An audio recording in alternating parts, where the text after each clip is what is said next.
Hi everybody, welcome to Old Guy's Garage.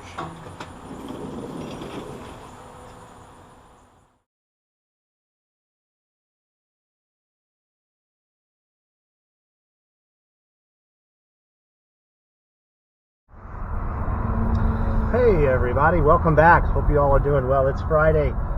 Just got some word, been following the YouTube videos, and I've been reading a few articles here. It appears that there's more and more legislation, particularly in one of our favorite states, California. They're looking at instituting a zero-emission zone soon, which means they may be limiting people where they can take their classic cars to counties or certain cities, municipalities. So definitely would like your feedback on that. So let's get more into this story. So this story is from autowire.com. It's written by Steven Symes, so I'll put the link in the description below. He also, in his article, he has links to other crazy California bills that are want to try to limit what people can do as far as driving their classic cars, working on their classic cars, stuff like that. So definitely check it out. Keep an eye on politicians in your area or certain government census forms, inquiring about how you use your classic vehicle.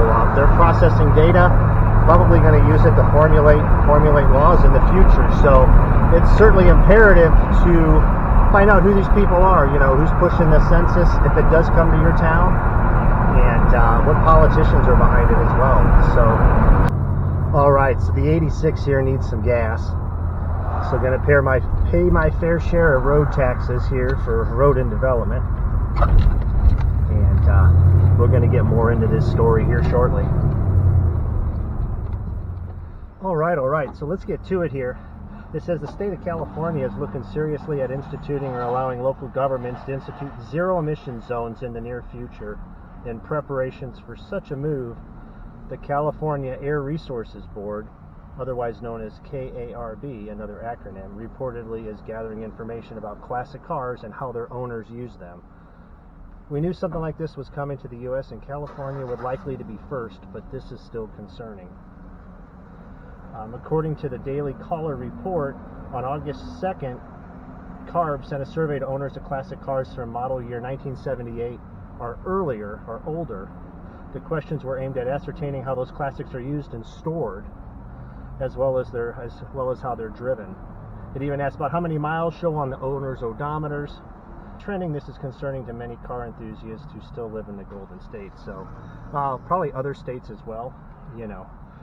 Back in the day, California was arguably the epicenter of cool car culture. Of course, lots of cool cars, innovation, with many legendary brands, builders, and other hobbyists emerging from the state. That all emerged at a time when individual expression, not institutionalized expression, reigned supreme. Unfortunately, that looks to be going away of the dodo before long, says Steven here. So the Daily Caller also points out that the CARB issued a report back in 2019 suggesting the state should allow local jurisdictions to create zero-emission zones. If that sounds a little too similar to the ULEZ zones that have taken over all of London's boroughs in the UK, with plate readers finding people daily for violations, you're not alone. And that's a little bit of a connection to what kind of plates are we going to have in the future? Are they going to zero in on, your antique historic plates? Are those going to be the first ones to get restrictions? They're easy to identify by cops. Steven goes on saying that the justification for full-on banning older cars from certain areas or making the owners pay a daily fee to drive there is climate change. So again, somehow us driving our older cars is, harming the earth, never mind the, I just can't imagine what the devastation is from all the wars fought over the last 20 years and the bombs and all the destruction brought to the planet and people alone, let alone the atmosphere. So California has a net zero carbon emissions goal set for 2045, I'm sorry, so we can expect even more restrictions on the horizon. We hope it doesn't get to the point that authorities go door to door looking for classic cars to seize and crush, but the mere mention of zero emission zones would have dismissed a crazy conspiracy theory only a short years ago. So yeah, guys, just something to think about. Pay attention. In case you get that crazy census, in the mail. All Alright, I'm filled up. Let's bust this joint. So, those are certainly some things to consider. And it's almost like we need to form like some kind of database, you know, who's sending what, who's behind certain census or forms like that, going out to homeowners, because the last thing we need is, you know, people coming into our homes because we have antique plates to check our odometers. You know, that's pretty friggin' ridiculous. So it's also pretty sad that there's so many people in power right now that are so disconnected from the body politic that they just seem to be wanting more and more power over people's lives. Alright, I think I can go here. Woo! It's rush hour here. A little warm today. Man, I tell you. So we'll see. Hopefully people can get out and there's enough people left in California to fight some of these crazy laws and impositions that they're trying to impose on people. You know, I guess this is just like a feel-good way of a few people in government to feel good about the helping, quote-unquote, helping the environment. But geez, you know, so much more can be done in so many other areas that I don't really want to make this car channel into a political show. But man, I've said it probably 3 times already. Let's just keep an eye on any interesting census information or questionnaires coming our way, because the states and cities know which vehicles we own, you know, if they're licensed, of course. So, if not titled. So, we shall see. But it's pretty amazing that of all the problems California has, they've actually are tax-paying dollars are paying for an organization to research and inquire how we use our old cars. I just think that's insane. You know, how we store them, where we park them, where we drive them, how often we use them. So, it's CARB. It's acronym, again, for California Air Resources Board. So, check your state. I have to check Missouri. Maybe Missouri has got an air resource board too. I hope not, but we shall see. So see if your state has an air resources board or something like that, and who knows, they might be looking into limiting what you can and can't do, you know, with the classic vehicle. I think I'm going to get off the highway here. There's just a little bit, there's some traffic. It's a little warm. I'm going to go down these back roads.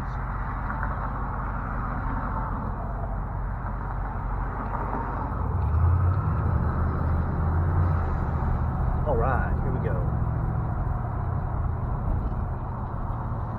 Everybody coming home from worko.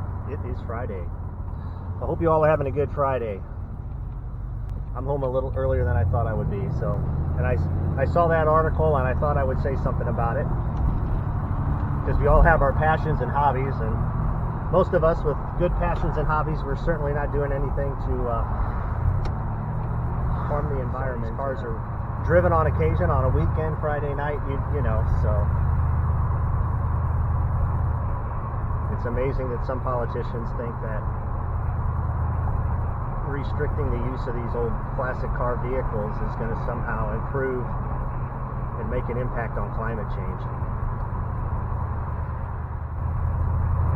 So anyways, on another note, we've got Jeffco Power Tour coming up this Sunday. So I'm going to look over the 86 tomorrow, maybe a little tonight. Throw a little tools in the back, check the tires. Everything's running well on the 86 here. I had to put a new battery in it. It wasn't holding a charge, wasn't firing up. If I did jump the car, ironically, well, not ironically, but I had to jump it to get it turned over, and then I could drive it fine. But you know, once I shut it off, I couldn't get it started again. I just get that clicking sound. So that clicking sound you just don't want to hear. So anyhow, put a new battery in it. Thankfully, it was still under warranty, so I'm like, heck yeah. So that saved me like $200. I tell you what, man, the batteries are getting ridiculous these days, and I don't know how many batteries I didn't have to pay for because I had a warranty on them through Advanced Auto Parts. So I know they probably sell batteries that many of you guys probably don't recommend, but regardless of the make, you might want to look into spending that extra 15, 20 bucks, whatever it is, on the warranty, because man, I think for my truck in this car, both batteries in them right now were under warranty. Yeah, this is a nice drive now. Whew.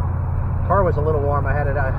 Wifey's working in the garage on a project, so she's painting a cowl or a body for a drag strip car, which is really cool. So we'll take a look at that when I get back to the homestead, and we'll probably sign off from there. So, you know, another thing I wanted to ask you guys about,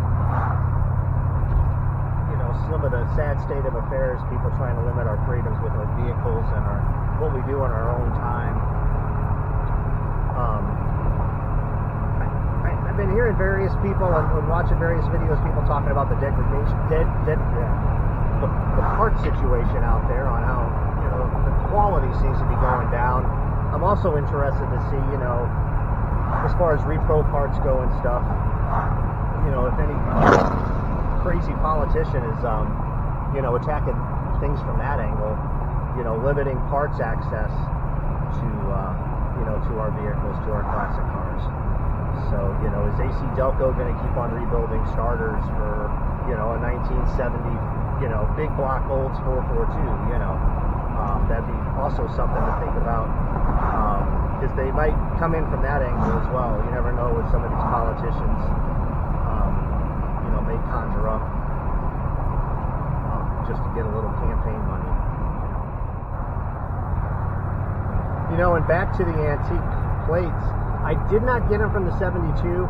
For me, they just seemed like a little too much hassle. I'm sure they're not, but I didn't want to be recording my mileage all the time and having to report it to the state.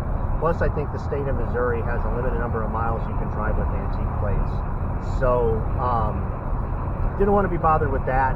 And I know the insurance I have on my vehicle, on my 86 and 72 Olds, I have to run nationwide, which is pretty straightforward. I really enjoy the process was pretty simple. You're filing for insurance or paying for insurance, so it's not that enjoyable, but it was pretty painless. So they don't make you keep a mileage log or anything. They may ask for, when I renewed my policy, I don't even think they asked me how many miles I put on my vehicles. So, that's another reason. It's just, I'm not very good at recording miles on this. I just don't want to do it. So, anyhow, just food for thought. And another thing about this, them wanting to track and see how everybody's using their classic vehicles. Who wants to be going to a car show one night and just get pulled over by a cop and be like, hey, where are you going? And next thing you know, you're just on the edge of this one town, and you have to drive through that town to get to the car show, and the cop's like, no, you can't go through there with this, and you got to go all the way around. It could lead to, quite possibly, inconvenience for good working, hard-working American, lovers of America, paying taxpayers. Pretty ridiculous, but just something to think about. All right, everybody, just remember, whether it's a classic car, a muscle car, race car, your dream car, let's keep them running, and I'll see you next time. I'm almost home. Oh, we'll see you at the Jeffco Power Tour. That's right, we'll see you at the Jeffco Power Tour.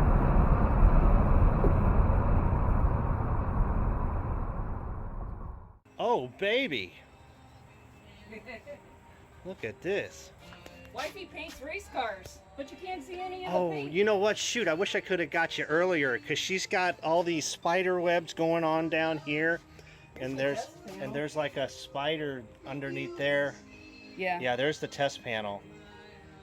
Shucks. Well, we'll have to catch up later on what this is going to look like. But man, it's looking hot to trot. You're painting it in layers, right? Right. Yeah, you even mask this off in a process where I could pull one part off as I'm going, instead of remasking everything. Right. Or yeah. Yeah. I had to do some remasking, but it's not like, Awesome. having to do it from scratch. And made it take longer initially, but Right. Makes the painting process quicker. Right. Yep. Awesome. Awesome, awesome. Man, look at that. That is boss. Yeah. Yeah, that's cool. Awesome, But awesome. it's pretty much going to be like a panel, but obviously the stripes are bigger. Cool. If the audience doesn't know, this is a junior drag car. That's right, junior drag car. Well Yep. said. Well So it's got a little 2-cylinder engine on the back of it, and it has slicks. So, I'll be darned. God, how old is Stetson? Did you say he's 11 or 12? At least 12. Yeah. Yeah. But Mom and Dad are both crazy about drag racing. Mom grew up in a drag racing family, and Dad has a trucking races, so. Nice, nice. Someone to put a wrap on it, and they were like, hey, you want to airbrush this? I'm like, sure. Awesome, awesome. Oh man, I'm glad I came back out. Yeah. Boy, and it's really gonna pop when they get the clear coat on it. Oh yeah, I will.